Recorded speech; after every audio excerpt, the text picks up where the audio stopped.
मैं वहाँ से अपने कमरे में आया। कोई 1 घंटे के बाद किसी ने मुझे बताया कि सी कंपनी के 10-12 जवानों को तैयार करके कस्बे में ले गए हैं। ले जाने वाला सी कंपनी का कमांडर था जो अंग्रेज मेजर था। मैंने सोचा कि जासूसों ने किसी घर के बारे में इत्तला दी होगी और उस घर पर छापा मारने के लिए ये जवान ले जाए गए हैं। मैंने कोई ज्यादा तवज्जो ना दी। मैं शाम का खाना खाकर फारिग हुआ ही था कि मेरे कमरे में सी कंपनी का कमांडर दाखिल हुआ और बड़े रोब से मुझे कहा कि उठो, हमारे साथ चलो। मैं फौरन उठा और उसके पीछे पीछे चल पड़ा।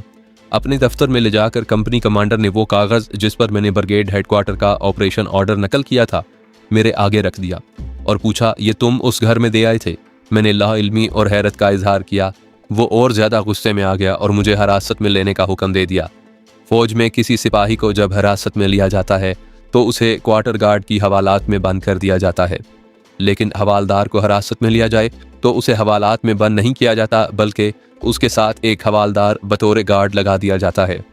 ये हवालदार हर रोज़ तब्दील होता है और नया हवालदार आ जाता है। हमारे वक्तों में ऐसी हिरासत को पेटी कैद कहा जाता था।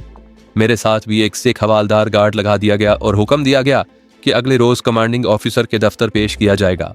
मैं समझ गया कि यह क्या हुआ है। पुलिस हवालदार सदाकत शाह अपना आदमी था, लेकिन ये यकीनन उसी ने मुखबरी की थी। रेजिमेंटल पुलिस की यही ड्यूटी होती थी कि मुखबरी और चुगली की जाती रहे। आखिर उन लोगों ने भी तो तरक्की लेनी होती थी। अगले रोज़ जब मुझे कमांडिंग ऑफिसर के सामने पेश किया गया तो चार्जशीट पढ़कर मुझे सुनाई गई। वो ये थी कि मैंने ब्रिगेड हेडक्वार्टर का एक ऑपरेशन ऑर्डर नकल करके दुश्मन के हवाले किया। उसका गवाह पुलिस हवालदार सदाकत शाह था और कस्बे के 2 इंडोनेशियन ईसाइयों को भी मेरे खिलाफ गवाह बना लिया गया था। मुझे अफसोस होने लगा कि मैं कुछ दिन पहले यहाँ से निकल क्यों ना गया। मैं इरादे ही बांधता रहा और पकड़ा गया। पकड़े जाने का मुझे ज़रा बराबर भी अफसोस नहीं था। मैं इसे भी जहाद का एक हिस्सा समझता था, लेकिन बार बार दिल पर चोट पड़ती थी कि मुझे तो मैदान जंग में जाना था और ज़्यादा से ज़्यादा सलीबियों, हिंदुओं और सिखों को राइफल का निशाना बनाना था।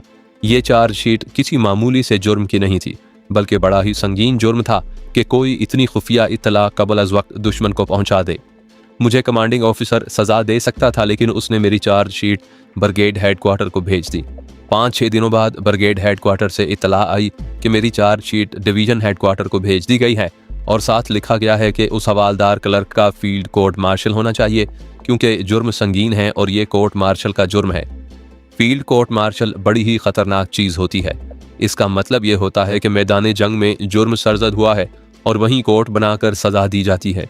कोई रू रियायत नहीं होती। मेरा जुर्म वाकई संगीन था और मुझे तो ये तवक्को थी कि सज़ाए मौत दी जाएगी और अगर इन अंग्रेज़ों में मुझ पर रहम किया तो उम्र कैद दे देंगे।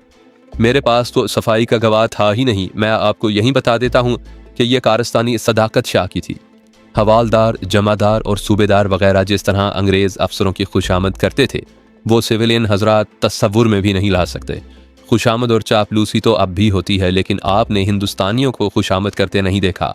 मसलन हमारी बटालियन में 3 सूबेदार ऐसे थे जो पहले तो फौजी अंदाज से अटेंशन होकर और अकड़कर सलूट करते थे और उसके बाद साहब के आगे रुकू में चले जाते थे, जो गैर फौजी हरकत थी। अंग्रेज़ उन्हें इस गैर फौजी हरकत से रोकते नहीं थे, क्योंकि वो हिंदुस्तानियों को ज़हनी तौर पर गुलाम बना रहे थे और बना लिया था। हवालदार सदाकत शाह रेजिमेंटल पुलिस का हवालदार था। उसकी कोई और ड्यूटी नहीं थी। बटालियन में कौन से डाके पड़ते थे कि यह हवालदार तफ्तीश करता होगा। उसका काम गीबत, चुगली और मुखबरी करना था। वो तो अंग्रेज़ अफसरों के आगे बिछ जाता था, लेकिन मेरी बदकिस्मती कि मैं उसे मुसलमान समझता था और उससे यही उम्मीद रखता था कि वो कम अज़ कम मेरी चुगली नहीं करेगा, लेकिन उसने कर दी। ये तो उसे मालूम ही नहीं था कि मैंने उस इंडोनेशियन के घर में जाकर उसे क्या दिया है। हमारे एजुटेंट ने उस इंडोनेशियन के घर जाकर छापा मारा और ऐसी तलाशी ली कि ऑपरेशन ऑर्डर की नकल जो मेरे हाथ की लिखी हुई थी बरामद कर ली होगी। हवालदार सदाकत शाह ने यकीनन एजुटेंट को बताया था कि मेरा राब्ता उन इंडोनेशियन गोरिलों के साथ है। ये कोई अजीब बात नहीं थी कि एक मुसलमान ने अपने मुसलमान भाई के खिलाफ कुफार को जा बहकाया और उसे सबूत मुहैया किया। ये वाक़या इसलिए अजीब नहीं कि हमारी कौम में शुजाअत और जज्बा इसार बेमिसाल है, जिसके हवाले दूसरी कौमें भी देती हैं, लेकिन साथ ही साथ कौम ने जो गद्दार पैदा किए हैं वो कोई और कौम भी पैदा नहीं कर सकी। तारीख़ इस्लाम पढ़ें तो आप देखेंगे कि शुजाअत और गद्दारी पहलू ब पहलू चली आ रही है। उस हवालदार ने अल्लाह की खुशनुदी के बजाय एक अंग्रेज़ अफसर की खुशनुदी हासिल करना ज़्यादा बेहतर समझा, क्योंकि उसे उम्मीद थी कि ये अफसर खुश होकर तरक्की दे देगा। मेरे लिए अजियत ये थी कि मुझ पर एक सिख हवालदार ड्यूटी देता था। हर रोज नया हवालदार आता था और जो भी आता वो बज़ाहिर हमदर्दी से लेकिन दरे पर्दा तंजिया अंदाज में मुझसे बात करता और कहता कि इंडोनेशियन मुसलमानों की मदद करने में नुकसान ही नुकसान है। फिर ये हवालदार मुझसे भेद लेते थे कि मैंने वाकई उन्हें ऑपरेशन ऑर्डर की कापी दी है या नहीं। मैं उन्हें टालता रहता था। मैंने फरार की तरकीबें भी सोची, लेकिन ये बदबख्त सिख हवालदार 1 मिनट के लिए भी मुझसे परे नहीं हटते थे। मैंने ज़हनी तौर पर अपने आप को सजाए मौत या उम्र कैद के लिए तैयार कर लिया। मेरे बचने की कोई सूरत नहीं थी। मैंने अंग्रेज़ों के दुश्मन की मदद की थी। इंडोनेशियन मुसलमान ऐसे दुश्मन थे जो शिकस्त का नाम भी नहीं सुनते थे और रोज़ बरोज़ ताकतवर होते चले जा रहे थे। जापान की फ़ौज बड़ी ही ताकतवर फ़ौज थी और उसके पास जदीद असला था और उसे अपनी नेवी की और अपनी एयरफोर्स की मदद भी हासिल थी। फिर भी अमरीकियों और अंग्रेज़ों ने उससे हथियार डलवा लिए थे, लेकिन इंडोनेशियन मुसलमान दबने में आते ही नहीं थे। उनका तो ये हाल था जैसे चिंगारियों को बारूद के ढेर में दबाने की कोशिश की जा रही हो।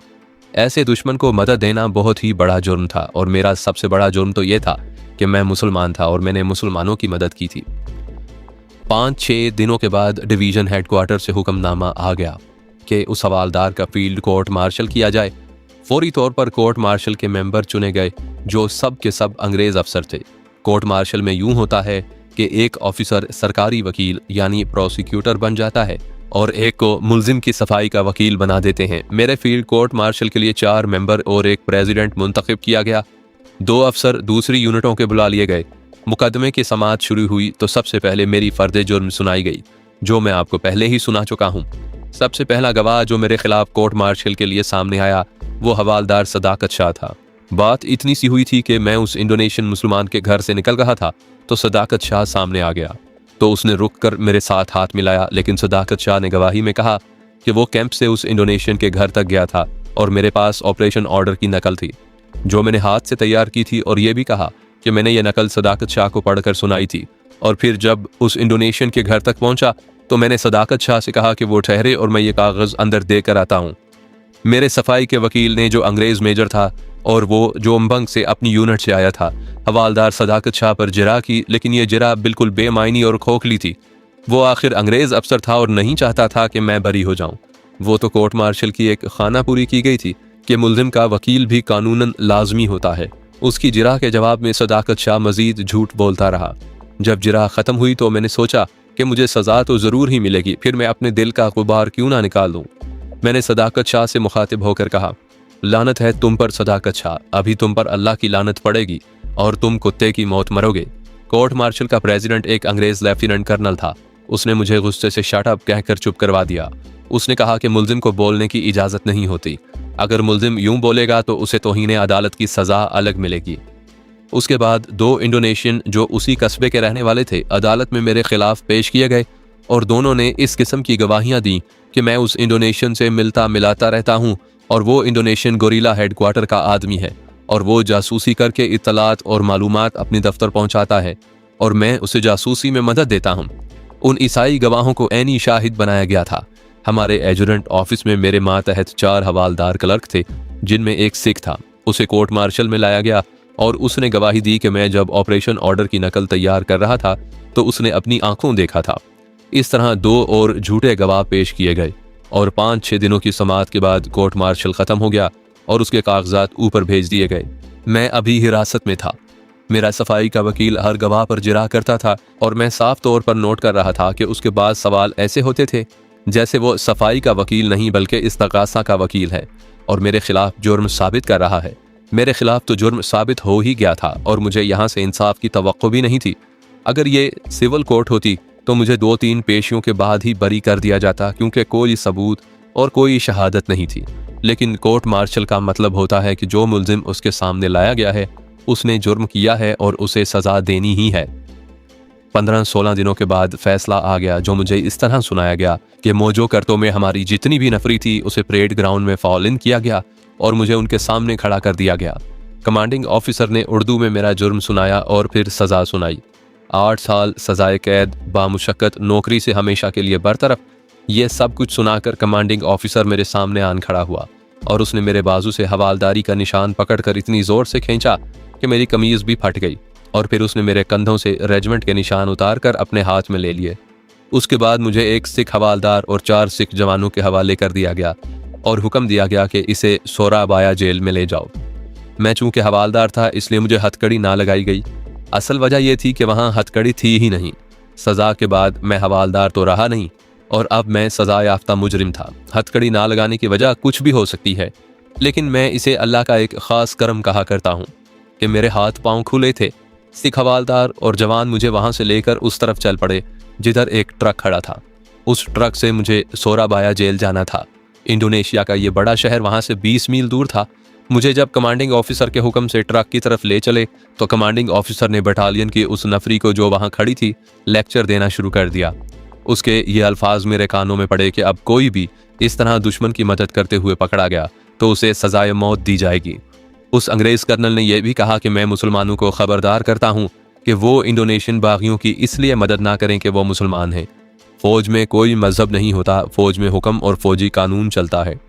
उस अंग्रेज कर्नल के अल्फाज धीमे होते गए क्योंकि मैं उससे दूर हटता जा रहा था और फिर मुझे ट्रक में बिठा लिया गया। मेरा गार्ड सिख हवालदार बख्तावर सिंह था। मेरी सज़ा के कागजात उसके पास थे। 4 सिख सिपाही मेरी गार्ड थी। 2 अलग हटकर एक तरफ और 2 दूसरी तरफ होकर बैठ गए। सिख हवालदार ने मेरे साथ इजहार अफसोस और हमदर्दी किया और कहा, तुम तो खामखा सज़ा ले बैठे हो। कोई अफसोस नहीं हवालदार, मैंने हंसते हुए कहा। तुम देख लेना, 1 साल के अंदर अंदर इंडोनेशिया आज़ाद हो जाएगा और मैं जेल से बाहर होऊंगा। अगर ऐसा ना हुआ तो भी कोई अफसोस नहीं। बाहर हराम की मौत मरने से ये बेहतर नहीं कि जेल में जा बैठो और मुफ्त की रोटियां खाओ। हवालदार बख्तावर सिंह अहमकों की तरह हंस पड़ा। वो ज़रा सा भी महसूस ना कर सका कि मैंने अपनी हंसी में और इन अल्फाज में कैसा दुख और कैसा अज़म छुपा लिया है। ट्रक चला जा रहा था और मैं देख रहा था कि ट्रक से कूद कर फरार हो सकता हूँ या नहीं। हवालदार बख्तावर सिंह के पास स्टेन गन थी और 4 सिख जवानों के पास राइफलें थीं। उनकी मैगजीनों में राउंड भरे हुए थे। मुझे मालूम था कि मैं ट्रक से कूद गया तो ये मुझ पर गोली चला देंगे और मैं बेकार में मारा जाऊंगा। मैं तो ये सोच रहा था कि अपनी जान इंडोनेशियन मुजाहिदीन पर किस तरह कुर्बान करूं। कभी तो मायूसी से दिल डूब जाता था कि मैं अपने इस इरादे में कामयाब नहीं हो सकूंगा। इस जहनी कैफियत में मैं अपने आप को कोसता था कि पहले ही मैं क्यों ना भाग गया। मैं ट्रक में दिल ही दिल में अल्लाह तबारक व तआला को याद करता गया और ये कहता गया कि या अल्लाह, मैं तो तेरी राह पर कुर्बान होना चाहता था। ये तूने क्या किया? मुझे थोड़ी सी तो मोहलत दे दे कि मैं इस्लाम के नाम पर कुछ कर सकूं।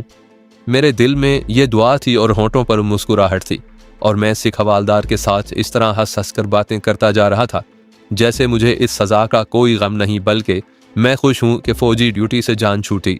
सोराबाया साहिली शहर है। ये शहर करीब आता चला गया और मुझ पर यह मायूसी गालिब आ गई कि मैं फ़रार नहीं हो सकूँगा। मैं अंदाज़ा करता जा रहा था कि कितना सफ़र तय हो गया है और कितना बाकी। आगे एक दरिया आ गया। मैं उस सारे इलाके से नावाकिफ़ था। ट्रक उस दरिया के पुल पर चढ़ा तो मैंने दाएं बाएं देखा। वहाँ दरिया का पाट कुछ तंग था, इसलिए पानी का जोशो खरोश ज़्यादा था। ट्रक के ऊपर तरपाल नहीं था, इसलिए दूर दूर तक के बाहर के मनाजिर नजर आते थे। मैंने उस तरफ देखा जिस तरफ दरिया का बहाव था। थोड़ा ही आगे जाकर दरिया बाएं को मुड़ता था। वहाँ किनारे कुछ ऊंचे और चट्टानी थे और दरख्त इतने ज़्यादा कि कुछ दूर तक नज़र नहीं आ सकता था। मैंने गौर किया कि मुझ में इतनी हिम्मत है कि इस दरिया में कूद जाऊं। मैं तैरना तो ठीक ठाक जानता था, लेकिन ऐसे सैलाबी दरिया में कभी नहीं उतरा था। मैं उठ खड़ा हुआ। हवालदार बख्तावर सिंह ने बैठ जाने को कहा तो मैंने उसे बताया कि ज़रा टांगे सीधी कर रहा हूँ। उसे मैंने ये तासुर दिया था कि इस सज़ा का मुझे कोई गम नहीं। मैं आहिस्ता आहिस्ता ट्रक के टेल बोर्ड तक गया और बख्तावर सिंह के साथ बातें करता रहा। मैं ये भी सोचता रहा कि दरिया में कूद जाऊं या ये ख़तरा मोल ना लूं। अचानक एक गैबी सी आवाज़ आई कि उठो और कूद जाओ। ट्रक की रफ्तार तेज़ थी और ये पुल के दरमियान चला जा रहा था। वहाँ से मैं दरिया में नहीं कूद सकता था। एक ही तरीका था कि पहले मैं ट्रक से कूदूं और फिर पुल के जंगले पर चढ़ूं और दरिया में कूद जाऊं। जंगला इतना ही ऊंचा था जितना ट्रक का टेल बोर्ड था। मुझे मालूम था कि मैं इस तरह दरिया में नहीं कूद सकूंगा। मैं इतनी तेज ट्रक से कूदता तो गिरता और फिर उठता।